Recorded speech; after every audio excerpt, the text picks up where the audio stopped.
Andole Jogupeta municipal పరిధిలోని aroma restaurant నాణ్యత లేని భోజనానికి కేర్ ఆఫ్ అడ్రస్గా మారింది. జోగుపేట పట్టణంలోని అరోమా రెస్టారెంట్లో వెజ్ బిర్యానీలో బొద్దింక అనే వార్తా కథనాలపై మున్సిపల్ శాఖ అధికారులు స్పందించారు. ఆందోళ్ జోగుపేట మున్సిపల్ కమిషనర్ రవీందర్ సిబ్బందితో అరోమా రెస్టారెంట్ను తనిఖీలు చేయాలని ఆదేశించారు. దీంతో ఈ రెస్టారెంట్పై మున్సిపల్ అధికారులు కొరడా జొల్పించారు.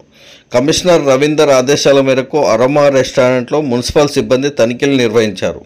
ఈ తనిఖీల సందర్భంగా వారు ఊహించని విధంగా వాస్తవాలు వెలుగు చూశాయి.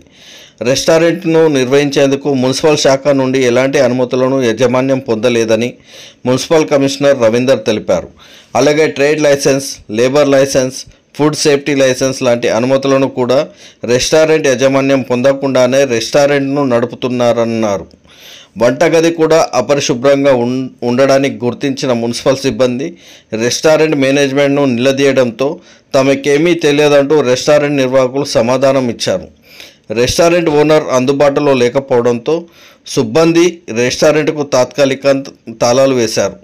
నాణ్యత లేని భోజనాన్ని కస్టమర్లకు వడ్డించడమే కాకుండా ఎలాంటి అనుమతులు లేకుండా నడుపుతున్న అరోమా రెస్టారెంట్పై శాఖాపరమైన చర్యలు తప్పవని మున్సిపల్ కమిషనర్ రవీందర్ ఈ సందర్భంగా తెలిపారు.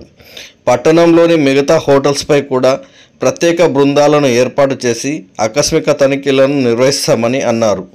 హోటల్కు వచ్చే కస్టమర్లకు నాణ్యమైన భోజనాన్ని అందించాలని సూచించారు.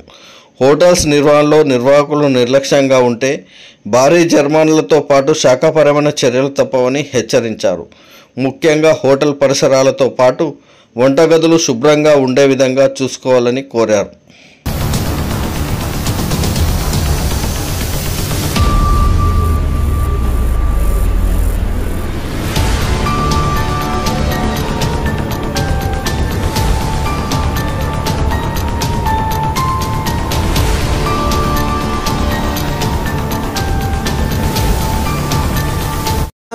అదంతా కాదన్నా, ఇది ఎట్లుంది చూడాలి. ఏంది ఇప్పుడు ఇన్ కేసు ఇప్పుడు తిన్నాము, రేపు పొద్దుగా లేదా